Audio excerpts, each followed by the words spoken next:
He is Camilo, and he has won a scholarship to study in the new bilingual school, the Rest of Medellin,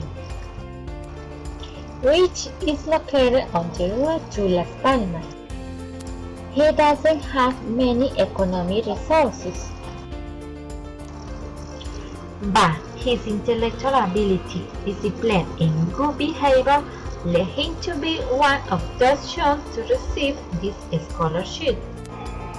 The boy is very excited to be there, but a problem is currently experiencing with one of the teachers of the school. As the child comes from a very different context where social relations are very controversial and contact with English is very low. Then he doesn't handle the language well.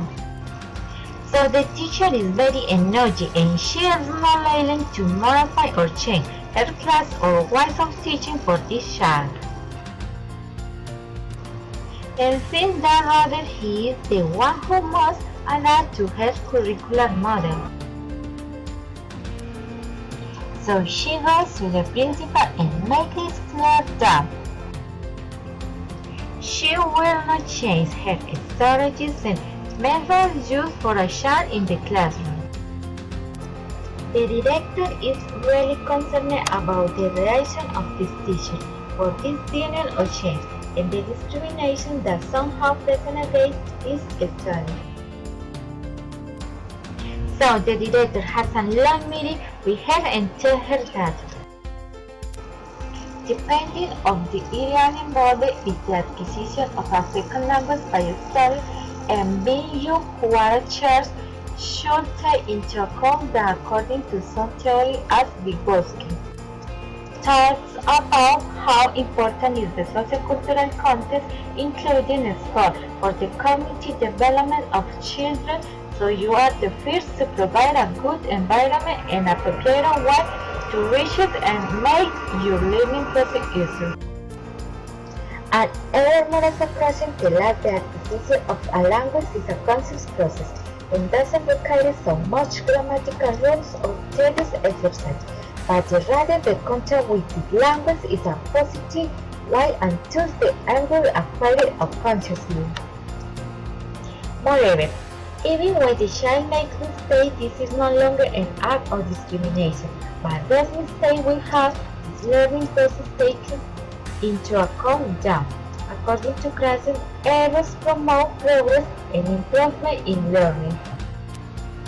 In addition, it is important to emphasize how significant effective variables are to facilitate the acquisition of a new language, including motivation, self-confidence, and anxiety.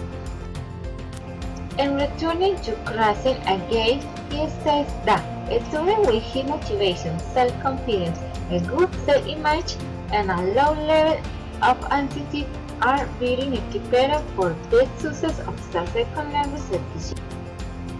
Low self-esteem, low motivation, and anxiety can form a mental block that prevents the entry of understandable information.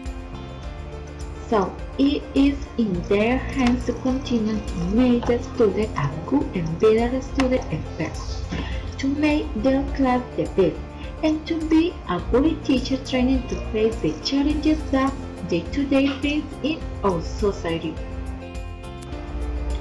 On the other hand, it reminds her that the objectives that the institution wants to achieve with respect to student learning are in the importance of carrying out the respective curricular adaptation according to the needs of the context and the students, as well as having in evaluation and monitoring tools.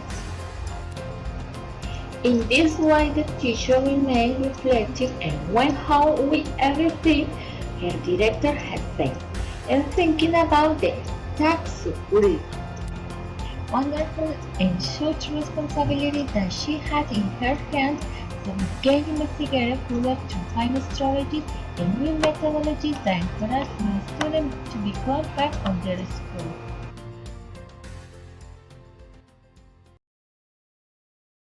Created using Powtoon.